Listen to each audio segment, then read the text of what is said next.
Corresponding odds would be 98 women divided by 2 men. That gives me a value of 49 for the odds, much different from the value of the proportion. If I have 99 women in the room and 1 male, 99% of the women of the people in the room are women. That's the proportion. The corresponding odds are 99. So notice when you have very large proportions, corresponding odds are also very large, but they're no longer similar in value to the value for the proportions. And that's important when we epidemiologists report our results in terms of measures of effect, as I'll talk about at the very end of today. So if you have two proportions that are small, say 1% and 2%, and you calculate the odds, the 4 decimal places, the corresponding odds to a proportion of 2% is 0.02004. Corresponding odds to 4 decimal places for a proportion of 1% is 0.0101. So for 2 decimal places, they look very similar, but they are different numbers. But if I asked you to compare those two numbers, the proportion of 1%, the proportion of 2%, say you had two populations, one which are eating spam and one which doesn't eat spam. Among the spam eaters, 2% of them develop diabetes. Among the non-spam eaters, 1% develop diabetes. And I ask you to describe or summarize the results of that study. You might divide the 2% by the 1%, get the number 2, and say the spam eaters' proportion, the proportion of spam eaters who develop diabetes is twice as large as the proportion among the non-spam eaters. But if you did the same calculation, not using proportions, but using odds, 0.0204 and 0.0101, did the same calculation, calculated a ratio of odds, notice you get a number, 2.02, which is very similar to the proportion, to the ratio of the two proportions. So for small proportions, the proportion ratio, or risk ratio, as we'll define later, very similar in value to an odds ratio. But for large proportions, say 99% of the spam eaters develop diabetes, 98% of the non-spam eaters develop diabetes. Very unrealistic, but let's suppose you had a very common outcome. And one of you took the ratio of the two proportions, 99% divided by 98%.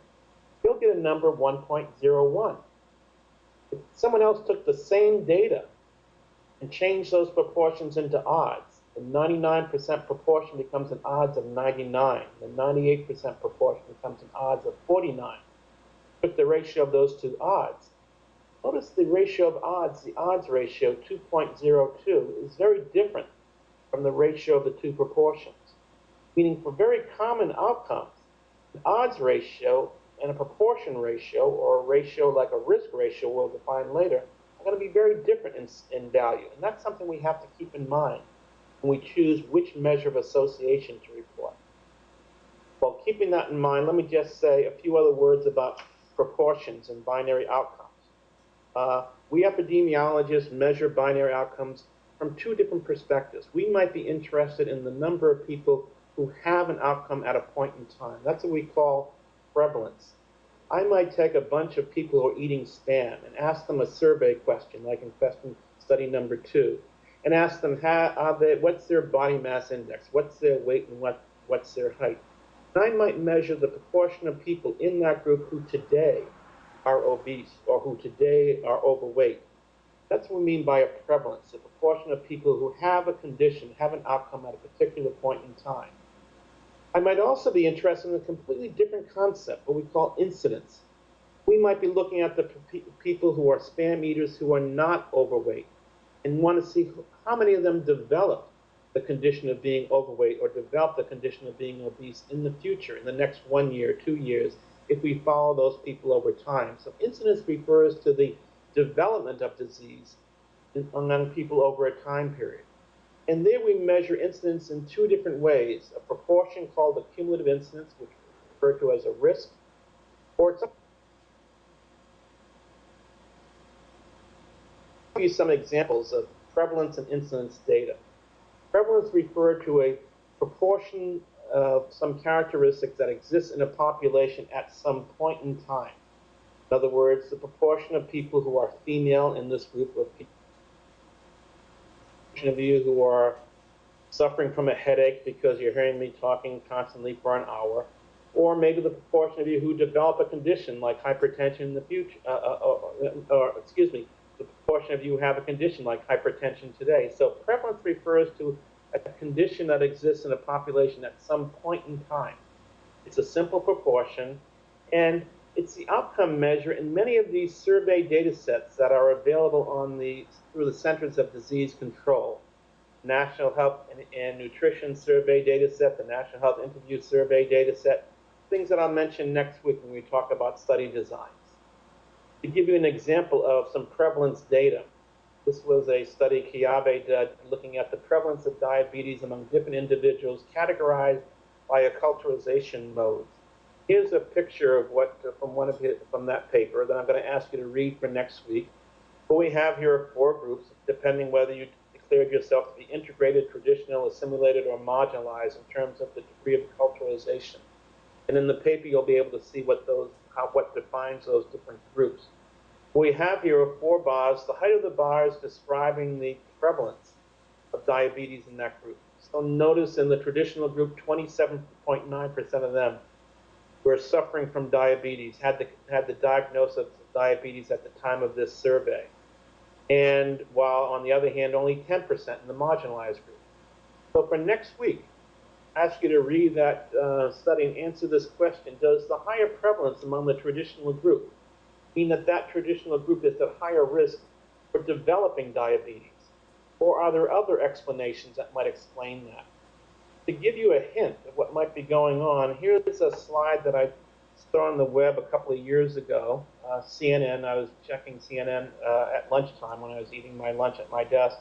It came up with this interesting quote that said 1 million people were now living with HIV, the virus that causes AIDS in the United States. And they have this little subquote that this statistic provides both good news and bad news.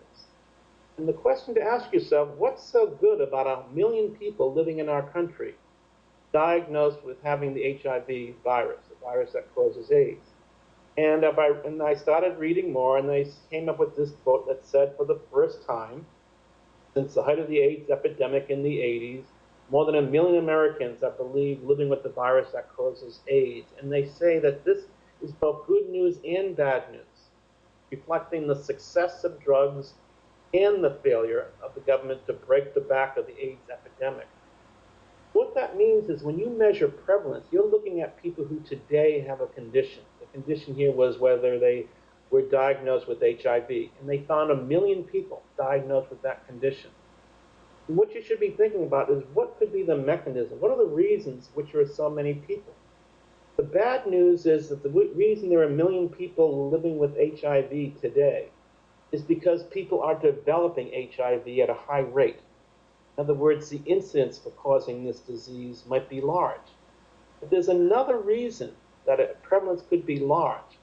That's the good news part of this message. The good news is the drugs for treating HIV might be extending people's lifetimes of living with this condition.